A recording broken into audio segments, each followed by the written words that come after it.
Hey guys, this is New World Carpentry Solutions, and I'd like to say welcome back to the channel.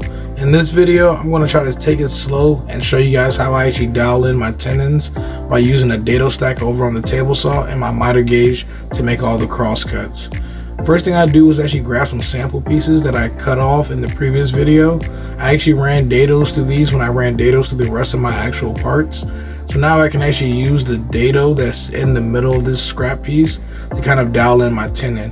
I know that my tenon needs to fit snugly inside of this dado because my mortise for my hollow chisel mortiser is actually going to be the exact same size as my actual dado. So if my tenon fits the dado, I know my tenon will fit the mortise. Well, that's my thought process anyway. I probably should have planned to already undersize it just slightly because of glue and everything else, but that's neither here nor there. So what I'm doing now is actually just doing a couple test fits. This is a stub tenon. It's only about 3/4 of an inch deep, just so I can actually get a loose fit.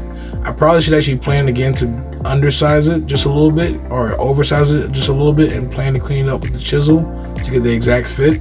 But right now I'm thinking I can get a perfect fit directly off the table saw, which doesn't quite happen. I do get fairly close, but I also see why people again oversize things and actually tune everything up with either a chisel or a sander or whatever else tools you decide to use. Like a block plane would be actually great for this if I had a shoulder plane.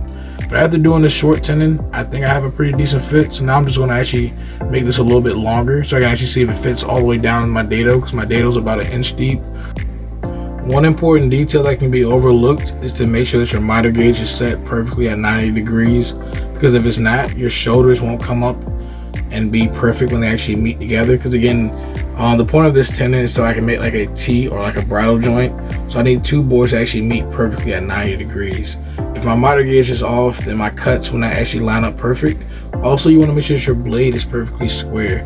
Either use a framing square, a T-square, not a T-square. Either use a framing square, an angle finder, machinist square. Use some kind of square that you trust to make sure your blade is perfectly 90 degrees.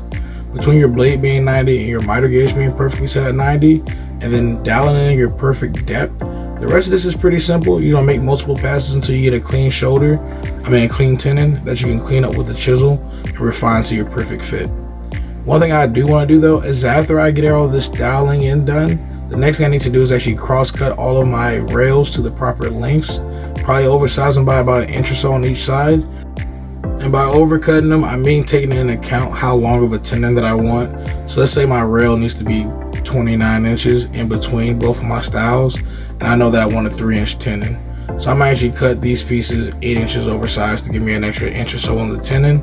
So that way when I cut myself a 4-inch tenon by setting my fence up, I can actually again dial in a perfect 4-inch tenon on one side, then pull a measurement to my other side of my shoulder. Then I can make that first cross cut, dial in my fence, and that way I can actually make sure I dial in the perfect rail length. Also, while having a tenon that is oversized, that can then be cut to make sure it fits properly inside of my styles.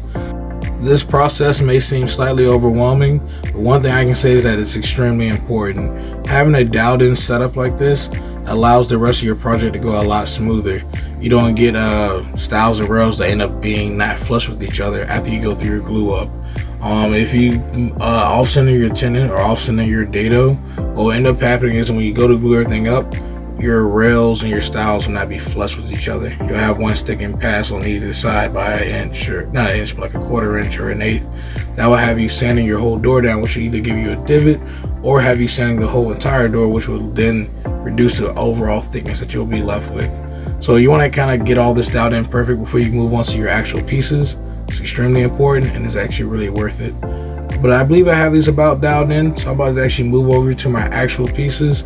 And this part of the process goes pretty fast because I have everything kind of dialed in. And this process and how quickly I'm able to move through it is the reason why you take all the time to go through all your setup. And that's also why it's extremely crucial to make sure that throughout this entire process, you keep lots of scraps. Those can be used as test pieces, and those test pieces alleviate you from making crucial mistakes later on.